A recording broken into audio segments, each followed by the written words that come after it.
என்ன காரணம்? உங்கள் அயலக பிரிவுலேருந்து வர்ற போதைப் பொருள் தான் காரணம். என்ன நடக்கின்ற அத்தனை அத்துமீறல்களுக்கும் அத்தனை தவறுகளுக்கும் உங்களுடைய போதைப் பொருளை அதை நீங்கள் கட்டுப்படுத்த தவறியது தான் காரணம்.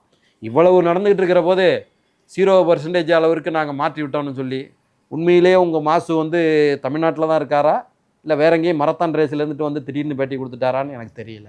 0% இருக்குன்னு அன்னைக்கு மாலையே போடுறாங்க. ஸ்டான்லி மருத்துவமனைக்கு பின்னால் கஞ்சா வளர்ந்து கிடக்கிறதே போடுறாங்க. மறுநாள் முதலமைச்சர் என்ன பேட்டி கொடுக்குறாருன்னா, திருவள்ளூர் மாவட்டத்தில் மட்டும் 1,00,000 கஞ்சா சாக்லேட்டுகளை பிடித்து விட்டோம். முத நாள் அவர் இப்படி சொல்கிறாரு, மறுநாள் இவர் இப்படி சொல்கிறாரு. அசிங்கமாக இல்லையா? இங்கே கவர்மெண்ட் நடக்குதா இல்லையா? எங்களுக்கு புரியலை ஒன்றும். ஓகே, அப்போ எடப்பாடி பழனிசாமி அவர்களும் விஜய் அந்த நேரத்தில் வந்து விஜய் அவர்களை ஆதரிக்காட்டியும் அந்த இஷ்யூ பேஸில் அவருக்கு ஒரு சப்போர்ட்டை பண்ணார். ஆமாம், அதாவது நாங்கள் சொன்னது வந்து தார்மீக அடிப்படையில் இந்தியாவில் அதுவும் தமிழகத்தில் அரசியல் இயக்கத்தை தொடங்குவதற்கும் நடத்துவதற்கும் எல்லாருக்கும் உரிமை இருக்குது. உதயநிதிக்கு எந்த அளவுக்கு உரிமை இருக்கோ அதை விட கூடுதலாக தானே வளர்ந்து வந்த விஜய்க்கு இருக்குது. ரைட்டுங்களா?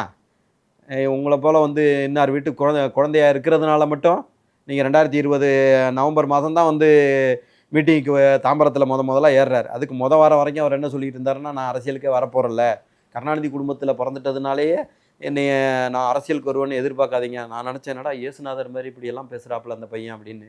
என்ன ஆனால் ஒரே ஆண்டிலேயே ஒரே ஓரிரு மாதங்கள்லேயே நீங்களே முதலமைச்சர் கேண்டிடேட் இதுக்கு எம்எல்ஏ கேண்டிடேட் ஆவீங்க, நீங்களே ஜெயிப்பீங்க, நீங்களே அமைச்சராவீங்க, அப்புறம் சிறப்பு திட்டம் அமலாக்க பிரிவு இம்ப்ளிமெண்டேஷன் டிபார்ட்மெண்ட்டுன்னு சொல்லி முக்கிய முதலமைச்சருக்கு அடுத்த டிபார்ட்மெண்ட்டுக்கு முதலமைச்சருக்கு பக்கத்திலே நின்றுக்கணுமா. அந்த ஃப்ரேமுக்குள்ளே கூட வேற யாரும் தேர்ட் பார்ட்டி வந்துடக்கூடாது. மக்கள் ஓட்டு போட்டாங்க, எம்எல்ஏ அதாவது அதெல்லாம் இருக்கட்டும், வேட்பாளராக்குனது மக்களா? கட்சி சார். கருணாநிதி குடும்பத்தில் பிறந்ததுனால மட்டும்தானே இது என்ன அமெரிக்க ஜனநாயகமா? அமெரிக்காவில் வந்து தேர்தலில் நிற்கலாமா? இவங்க வந்து கிளாரி கிளின்டனை வந்து வேட்பாளராக ஏற்றுக்கல தெரியுமா? ஆமாம், அந்த கட்சிக்குள்ளார ஓட்டெடுப்பு நடத்துவாங்க. நடந்திருக்கா? சரி, இந்த கட்சியை நீங்கள் தான் உருவாக்கினீங்களா? அறிஞர் அண்ணா அவனுடைய மகன் அண்ணா பரிமளத்தினுடைய கதை உங்களுக்கு தெரியும். மருத்துவ சிகிச்சைக்கு வழி இல்லாமல் தற்கொலை செய்து கொண்டு இறந்து போனார். இந்த திராவிட முன்னேற்ற கழகத்தை உருவாக்கிய அண்ணா பிதாமகர் அண்ணாவனுடைய உண்மையான தலைவர்.